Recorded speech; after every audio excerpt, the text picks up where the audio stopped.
Mr. here with a knife video for you. Today we've got a pretty cool knife to check out. This is going to be my first impressions of a Wii knife. Now this is not a Wii design. This is designed by Zelric42, if you're familiar with that YouTube channel. And Zell's company is Todd Knife and Tool, which he runs with his brother. So this is a Todd Knife and Tool design built by Wii Knives. You guys probably also know that Zell is the Wii Knife representative for the US. And so they've had quite a long-standing partnership, and you'll see quite a number of Wii Knives on Zell's channel, and you'll see a lot of Zell's stuff coming out from Wii Knives. There's sort of a good match up there, and they do some really nice stuff. Now, this is a particular knife that I've been interested in for some time. In fact, the last time I got to handle a bunch of Wii Knives, one of the knives in the group was the Roxi 2, which is a smaller version of this knife. And the Roxi 2, I was really, really impressed with. In fact, at the time, I remember telling someone that, there were a bunch of knives on the table. Some of them were much larger, more in my size range. But I remember saying to someone, of all the knives out here, this Roxi 2 is the most impressive to me. Now, obviously too small for me, so I didn't buy it or anything like that. But this knife, the Roxi 4, is right in my wheelhouse. So this guy is quite a bit bigger. We'll get into the size there in a second, but I have to say I like this design. I like Zell a lot, and so for all of those reasons and my experience with the Roxi 2, I was pretty curious to check this out and get to handle one. And so I actually was able to do that through a trade. Now, you may not be able to trade for one, but if you use my discount code SHARPSTUFF, you should be able to go to White Mountain Knives and find one over there. Hopefully hopefully I'm not lying to you. I checked recently and they had some in stock, but for some reason, every time I say it in a video, they sell out before the video posts. So hopefully that's not the case this time, and you'll be able to save yourself 10% and get one if you really want one. Back to the blade itself, as I was saying, this is right in my wheelhouse, being a little bit on the larger side. And this is a big knife. So we've got 9 inches overall here. In fact, it might be just a hair over 9 inches. 3 15/16 on the blade length. So that's just a 16th shy of 4 inches. 5 1/16 on the handle. Okay, so that's this length here, so just a little bit over 5 inches in length. Grip area here is going to be 3.5 inches. Now that's just this area right here. I'm not including this ramp back here where you could easily put a pinky finger if you needed to, if you had hands that were large enough. I'm also not including that choil up there. By the way, I've got to say, I really like the size of this choil. I find a lot of knives, the choil ends up being way too big or too small, and my finger like barely fits in there, but this is really, really nicely done. Are there any other specs you guys need? Oh yeah, I should tell you the weight on this is 4.9 ounces. So basically 5-ounce knife, and that's pretty darn good for a 9-inch titanium frame lock. I would actually say that's excellent. So let's do a quick rundown on materials and features here, starting up front with this Wharncliffe blade with a stonewash finish. You can see that very nice stonewash. You can see the Todd Knife and Tool logo here. This is S35VN. We've got a nice fuller here as well as a hole, and so that does work well to deploy the knife. Hold on, there we go. Could you have done this with just the fuller? Yeah, you probably could have. I'm not sure if they cut that out for as a design cue to kind of match up with the lanyard hole back here at the back. But if you look at the Roxi 2, you'll see that it doesn't have this. It is a welcome touch because it does allow you perhaps a little more easily to spidey flick the knife.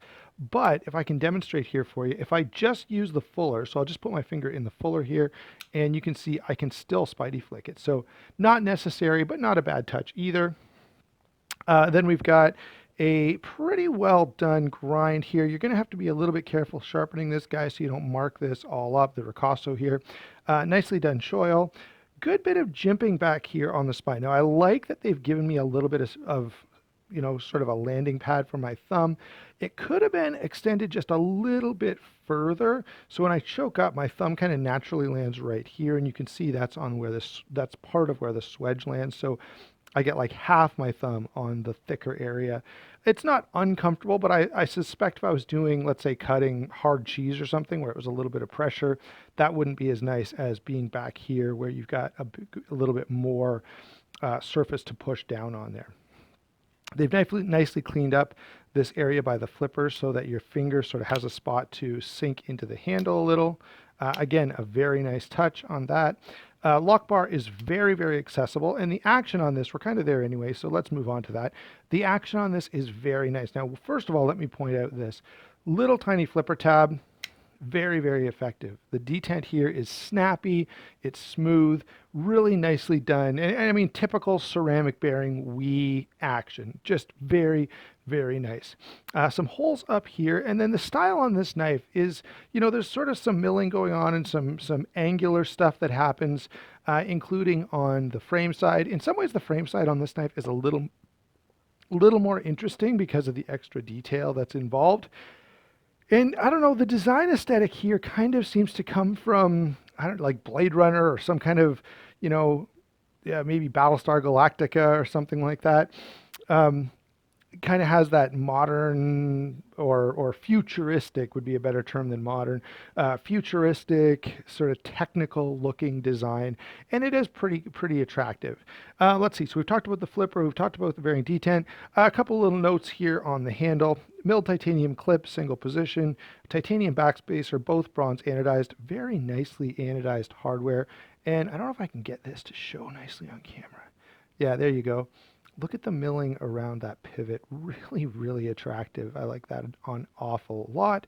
Wii logo over on the show side. Okay, so that's a quick rundown for you of the sort of the features and the design or the build and the materials.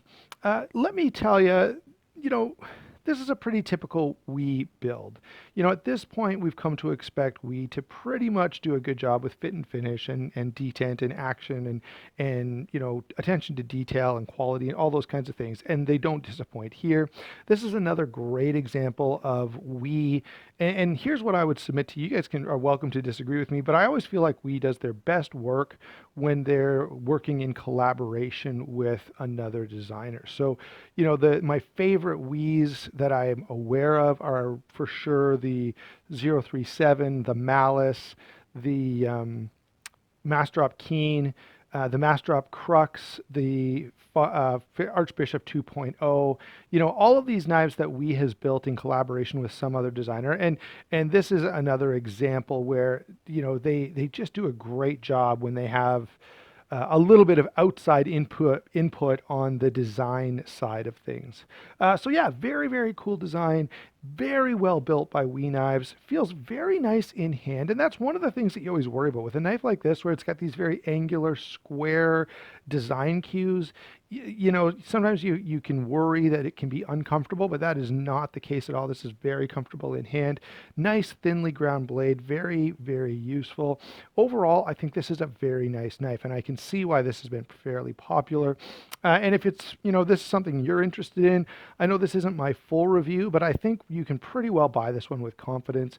I may, I don't know, maybe over the next couple of weeks and months as I use this, I'll find some glaring issue, but I don't anticipate that happening. So there you go, guys. That's my initial thought. Really cool design, very well built, comfortable in hand, very useful knife.